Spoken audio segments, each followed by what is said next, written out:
Okay, so today we're going to be doing some fire compositing.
So you can see here I've just got footage of a house, and this is just outside. And so what we're going to do is we're going to burn these two windows here. So the first thing we need to do is get a track on our scene. So since there's a tiny bit of sort of like moving in 3D space, we're going to use a camera tracker. So what we need to do is open up our tracker panel. Let me just delete that for a moment. If you can't see the tracker panel, go up to window and then make sure you've got tracker with a tick next to it and appear down here, and then just hit track camera. And so what this will do is it'll analyze all the frames and generate a track from them. So you can see up here it says initializing, and then it'll work through all of our 50 frames. So I'll be back when it's done. Okay, so if we click on our effect, you can see now we've got loads and loads of different points on our screen which we can use as trackers. So I'm going to go up to this window where I want to place the fire, and I'm just going to hold down and drag to select some of the points. And then we can right click and click create solid and camera. And what this does is it just creates a solid that will follow our scene. So we can then hide that and we can use that as a tracking point. So I've got a window fire here. You can see it looks pretty cool. If we make it into a 3D object and then parent it to our track solid, you can see that it will follow our scene. So all we have to do is hit S for scale, scale it probably around 58 maybe, and then position it inside our window. Obviously probably not 58 for you because you'll have a different scene to me.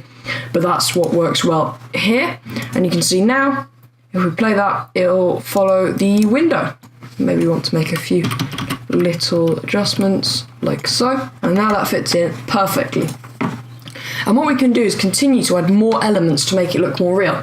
So I've got a wall fire here, and if we just zoom out we can scroll along until that actually starts. So that looks good, and we'll just drag it up here, make it 3D, and parent it to our track solid again. Hit S for scale, scale it down a little bit, and we can just plop it in here. And that looks pretty cool for fire on this window.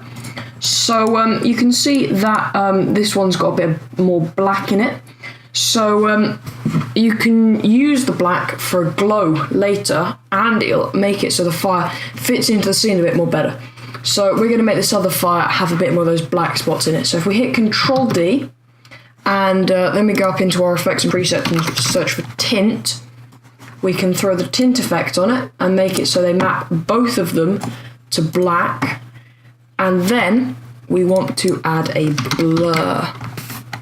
So I'm just going to go with a camera lens blur, and that will blur that out. And then if we just drag it underneath, you can see that before and after, it just adds a bit more black bits into it, which just makes it blend into the scene quite nicely. So we also need to have some smoke, because with all fires there's going to be a lot of smoke. So I've got some smoke rising here, and I'm just going to drag it for as long as we can so that the smoke has risen as much as possible. So that looks quite good. And then we'll make this 3D as well, put it to our track solid, scale it down, and now we'll have a big load of smoke, and we want this behind all of our fire layers.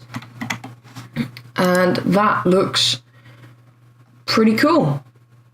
So the smoke will just rise off into the air behind the fire, and that's generating quite a cool look. So another big thing with fire is it will create scorch marks. So I have 2 scorch marks here, and I'm just going to drag this one in underneath the fire but above the smoke. And we'll make it 3D and apply it to our track solid, and we can just scale it down until it fits into our scene, and we can just sort of use it to cover up some of the areas where there's a bit less like fire. So if I just drag this round, I might want to put it like this, and then we'll hit P, and we can drag it back behind the fire like so. So now that looks pretty cool. And we've got a nice little bit of scorch mark, and you can see if we turn that off and on, it looks a lot better, and it really like brings the scene together. So another big part of fire is it will glow as it's really bright. So we'll now add a glow effect. So we'll search for glow, and I'm just going to apply it to this fire here, and you can see it does that.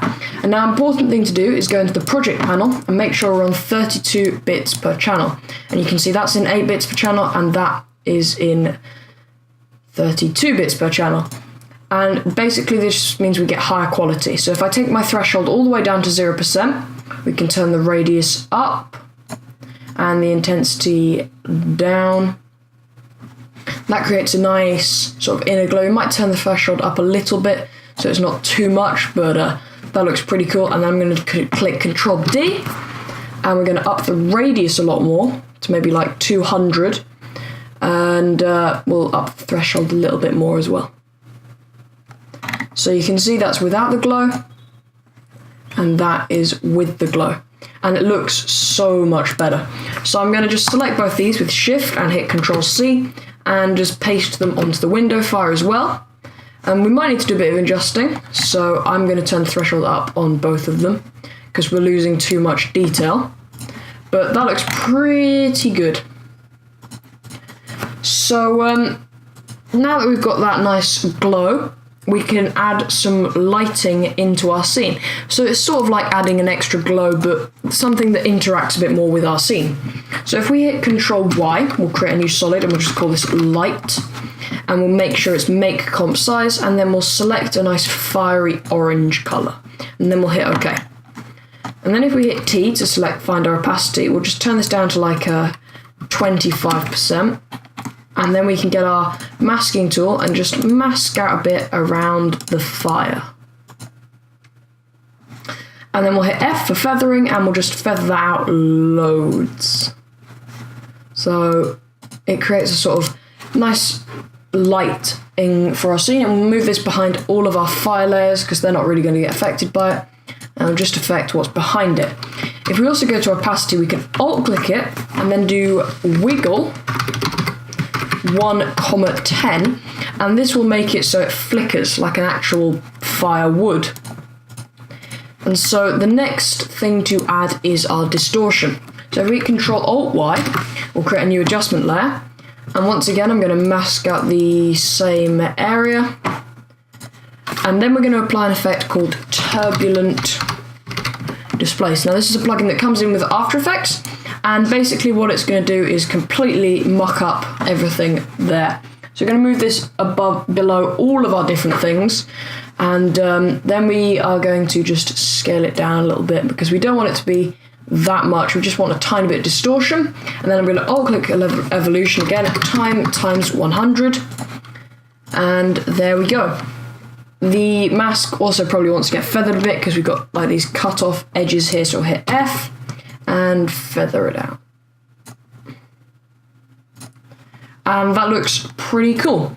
So I'll make this and the light layer both into 3D layers, and then we'll apply them both to our solid, like so, and then that just means they will follow our scene, which looks pretty cool now. So now that we've got that, we're pretty much done, but there is one extra thing that you can add if you want to. So I'm going to add a lens flare to this fire. So you could just use the built-in plugin in After Effects to generate a lens flare, but for this I'm going to use optical flares from Video Copilot. So if we hit Ctrl Y, we'll call this flare, and we'll just make this black. Click OK.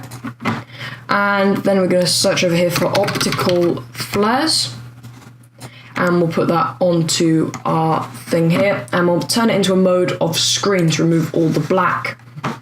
Then I'm going to go into options, and I'm going to start playing around the flare. I'm going to delete all of this, and what I want to use is just down here, and it's called random stripes, and we can change the global color to like a nice orange, fiery orange. Click OK and OK. And then we'll just put this onto our fire, and that just adds a bit more to the scene. And I am going to put it beneath our fire, just so it looks like it's behind it. And I'm also going to go into flicker and just turn up the speed to like 10 and amount to like, don't know, there, just so it's got a little bit of flicker. And play with the brightness as well. We can alt click this and go wiggle 1, I'm going to go 5 because it wants it to be quite subtle, because the flare isn't that important for this scene. It's just an extra detail that just brings it and gives it a tiny bit more realism. So yeah, that's our compositing fire. You could also add in some spark elements to make that look a bit cooler, but I think what we've got here is what we need. What you might want to do is just apply motion blur on all the different pieces of footage that are moving, because since there's a bit of camera movement, in real life there'd be a tiny bit of motion blur on them, so we just want to enable that so we get a more realistic result. But that's all for this tutorial. See you next week.